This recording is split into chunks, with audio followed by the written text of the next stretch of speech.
Welcome in, everyone, to another episode of my top 5 fantasy football takeaways. This week, and from the rest of the season, we're going to focus even more on the dynasty parts of these takeaways. Let's jump into takeaway number 1. Justin Herbert's season is over, but it never really started. Oh boy, was this a bad game. Herbert went 9 for 17 for 96 yards and interception, took 4 sacks. Easton Stick replaced him after he had a finger injury, but the offense was totally ineffective with both quarterbacks. Head coach incompetent Brandon Staley must be fired immediately. I said it should be fired after last year. People said it was too quick. Well, clearly I was right. They were wrong. Brandon Staley is a disaster, but Justin Herbert has been fine. Not great, but fine this year. 65.1% of passes completed, 6.9 yards per attempt is kind of meh. 20 touchdowns to 7 interceptions is decent. The receivers let him down with multiple drops. Quentin Johnston has been horrible, although a little bit better lately. Game plans were horrific. Bringing Kellen Moore as offense coordinator has not helped. So moving forward in Dynasty, I would expect this finger injury to take Herbert out for the rest of the year. Why bring him back? You have him under a long-term contract. Why risk it? He's still a Dynasty QB1 for me. Still a first-round startup pick in Superflex. If there's a discount here, if you have a contender who has Herbert and you can still make trades, I would consider acquiring Herbert.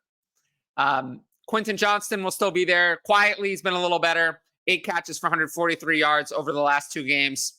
But this is a team in flux. They're going to have a new coach. Probably a new general manager. They can save $20 million by cutting Mike Williams, $23 million by cutting Keenan Allen. I would suspect they keep Allen and cut Williams. Austin Eckler's a free agent. The whole team needs a reset, but Justin Herbert is still great. If this is a buying opportunity, take it. But yeah, just sad state of affairs for the Chargers. Next one. This sucked. Justin Jefferson returned and immediately suffered another injury. He played 18% of snaps, 2 for 27, 2 catches, 27 on 3 targets. Chest injury ruled out quickly. Seems relatively serious. I don't know. I mean, it's probably a rib injury. He's probably going to miss the rest of the fantasy season the next 3 weeks. Partially because of this, and also because Josh Dobbs was horrible. He was benched for Nick Mullins. Both quarterbacks were awful. And Alexander Mattison left with an ankle injury. The entire receiving game was bad. TJ Hawkinson was the only bright spot. 5 for 53 on 8 targets. Jordan Addison played 96% of snaps and had 2 catches. Long term, I have some concerns here with this offense because, first of all, I have no concerns with Justin Jefferson. Similar to Justin Herbert. If he's available, I would love to buy him from a contender who needs help right now. But I have some concerns that it's going to be hard for Jordan Addison and TJ Hawkinson to deliver with Jefferson out there. Addison didn't do anything in this game. So, yeah. I think most likely scenario, Joshua Dobbs is over. Most likely scenario is that Kirk Cousins just comes back. But we'll see.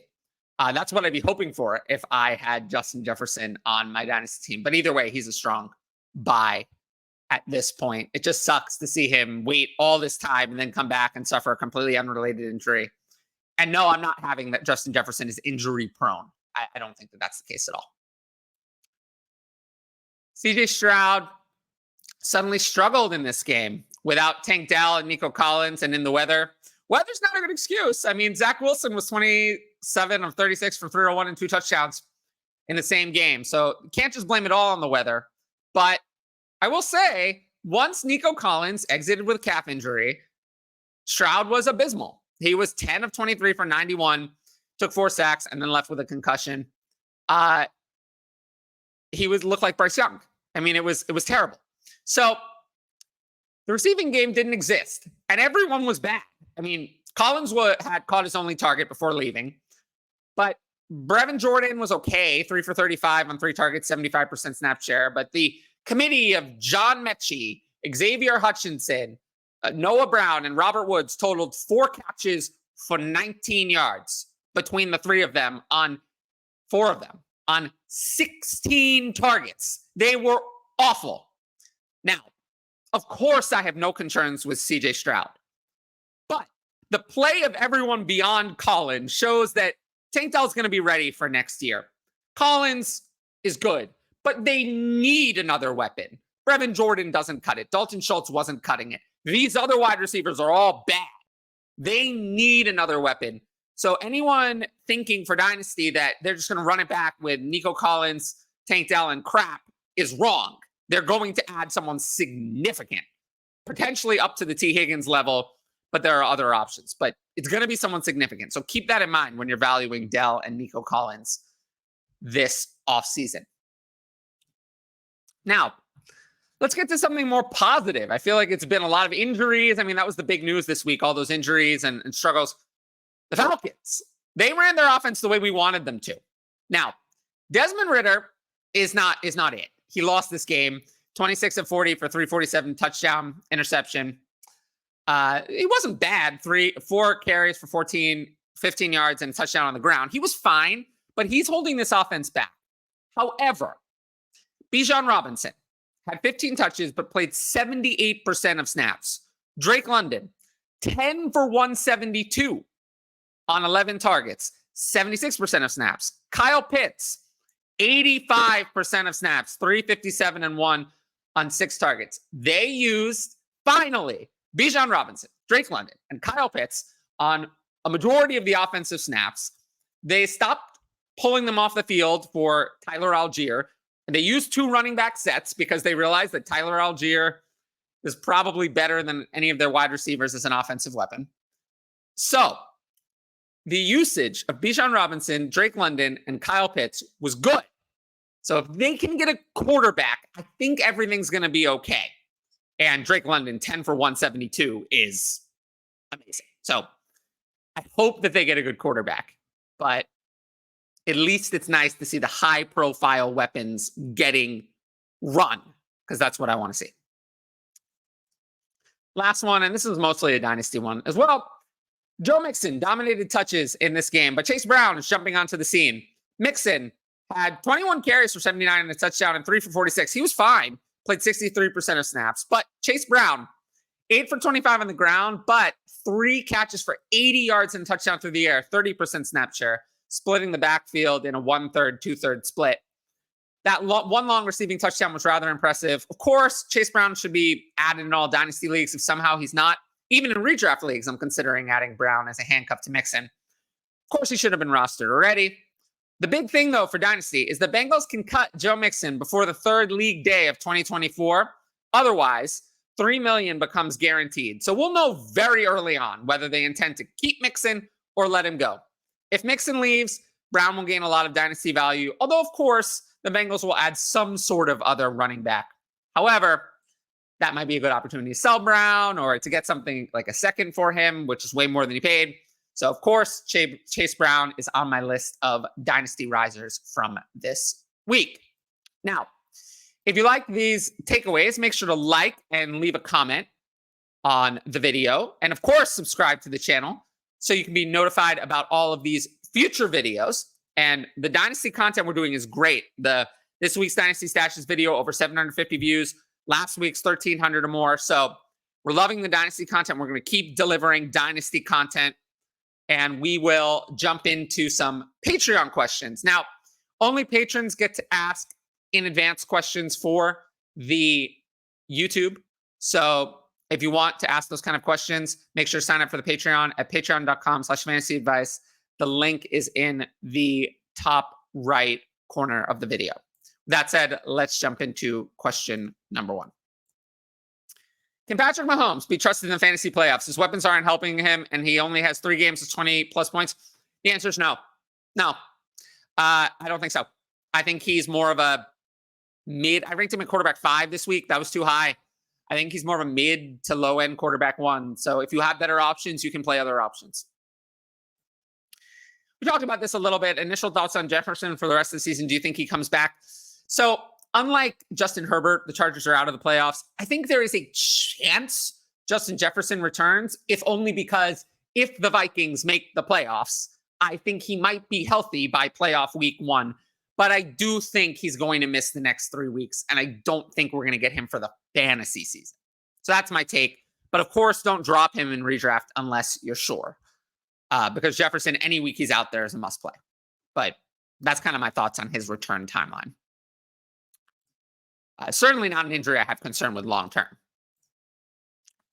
Thoughts on Jordan Love, Trevor Lawrence, and Sam Howell for the rest of the season. So Jordan Love still plays tonight. We'll have to see how that goes. Trevor Lawrence looked pretty decent despite the injury. I think next week he'll be fully healthy. I'm playing Trevor Lawrence as I normally would. Sam Howell, he's been so bad. I mean, the volume is there, but he's been so bad. Matchup dependent play for me. Zach Moss, thought he'd be what he was at the beginning of the season, but at this point, I'm waiting for JT to return. The usage share was there for Moss. It's been there the entire time that JT has been out. It just hasn't happened at the goal line. He just hasn't scored. Zach Moss is still a absolute must play based on the usage. 85% snap share this week. I cannot sit him. So I'm playing him again. Playoffs are here. What are your do's and don'ts and advice for the playoffs? Don't overthink it. The way I think about it is make the same decisions you would make another part of the year. I am not afraid to sit down a stud just because it's the playoffs. I'm going to play the player I think is going to score the most points. If it's not Patrick Mahomes, fair enough. It's not Patrick Mahomes. I'm going to play someone else. So just treat it like any other week. Someone asked me on Twitter, well, it's a must-win game. I should do this. That doesn't change my advice. I try to win every week, especially in redraft. I mean, you try to win every single game. So yeah, that's my main advice. And the other thing is pick up defenses in advance. You can sometimes block out your opponent that way. Your thoughts on Justin Fields? Volatile fantasy football points, huh? Well, I think I have a very clear opinion on Justin Fields at this point. The Panthers are now 1-12. They have a 2-game lead for the #1 overall pick, and they'll probably have the strength of schedule tiebreaker. I saw that the odds of the Panthers pick being #1 overall are like 96%. So more than likely, the Bears are going to have that #1 overall pick. They already passed on the #1 overall pick last year. Probably ended up being the right decision if it was going to be Bryce Young.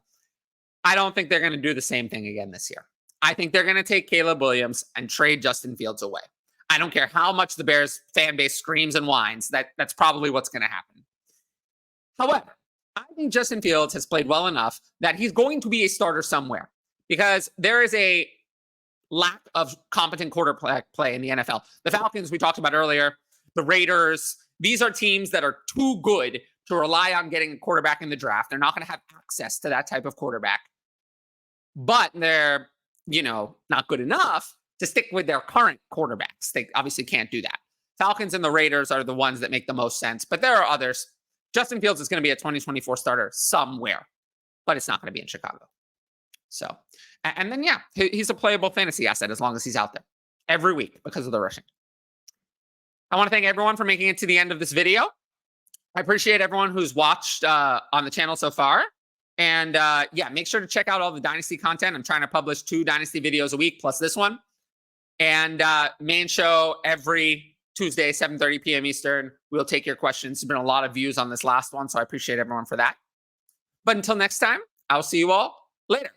Peace out.